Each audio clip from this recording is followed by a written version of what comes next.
Assalamualaikum warahmatullahi wabarakatuh. Perkenalkan, nama saya Hafid Nur Saleh dari 1235. Saya akan menjelaskan bubble shooting dengan manifold gauge.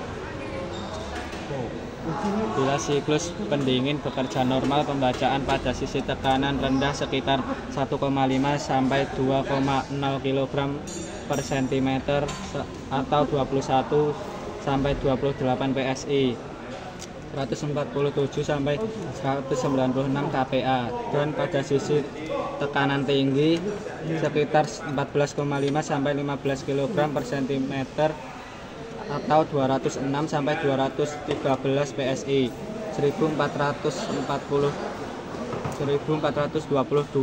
sampai 1471 kPa. Ketika temperatur udara di saluran hisap kira-kira 30 derajat Celcius sampai 35 derajat Celcius atau 86 sampai 95 derajat Fahrenheit.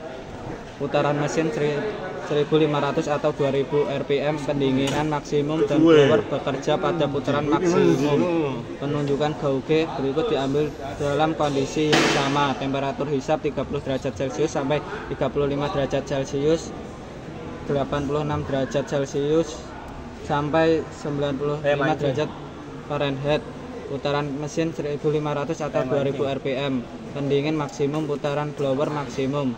Pembacaan gauge berbeda tergantung dari kondisi sekelilingnya. Refrigeran kurang, kondisi membutuhkan pendinginan lebih banyak. Gejala pada siklus pendingin kedua, sisi tekanan tinggi dan tekanan rendah bertekanan rendah. Sisi tekanan rendah 0,8 kg cm persegi atau 11 PSI, 78 kPa. Sisi tekanan tinggi 8 sampai 9 kg cm atau 114 sampai 128 PSI, 785 sampai 882 kPa. 3 gelembung terlihat pada kaca pengintai udara dari air kondisioner sedikit dingin. Penyebab gas bocor dari beberapa tempat di siklus pendinginan. Diagnosa refrigeran kurang, refrigeran bocor. Perbaikan, periksa kebocoran dengan detektor dan perbaiki. Tambahkan refrigeran hingga jumlahnya tepat. 3. Kelebihan refrigeran atau pendinginan kondenser tidak cukup. Kondisi air kondisioner gagal menjadi dingin sekali. Gejala yang terlihat pada siklus pendingin. Tekanan di sisi tekanan tinggi dan rendah terlalu tinggi. Sisi tekanan rendah 2,5 kg cm atau 36 PSI, 245 kPa. Sisi tekanan tinggi 20 gram per cm atau 284 PSI, 1961 kPa. Penyebab karena kelebihan refrigeran dalam sistem, kemampuannya menurun. Pendinginan kondenser tidak baik. Kopling fluida slip. Diagnosa refrigeran terlalu banyak, pendinginan kondenser kurang. Sirip kondenser tersumbat atau tali kipas kendor. Kopling fluida kipas radiator slip. Minyak silikon habis atau keluar. Pemecahan. Bersihkan kondenser.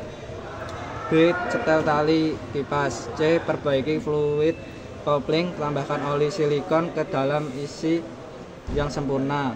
D. Bila A, B, C kondisinya normal, periksalah jumlah refrigeran. Penting untuk mengeluarkan refrigeran, kendorkan gauge katup manifold sisi tekanan rendah perlahan-lahan.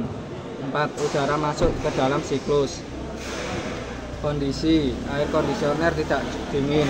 Gejala yang terlihat pada siklus pendingin. Tekanan di sisi tekanan tinggi dan rendah adalah besar. Sisi tekanan rendah 2,5 kg cm atau 36 PSI, 245 kPa. Sisi tekanan tinggi 23 kg per cm atau 327 PSI atau 2256 kPa. Pipa sisi tekanan rendah LO tidak dingin saat disentuh. Penyebab udara memasuki siklus pendingin. Diagnosa udara di dalam siklus pendingin. Pemompaan vakum tidak cukup. Pemecahan, ganti receiver. B. Periksa kotoran oli kompresor dan banyaknya oli. C. Keluarkan, evakuasi dan isi refrigeran kembali. Penting siklus di atas terlihat setelah siklus dibuka. Refrigeran diisikan tanpa pemompaan vakum.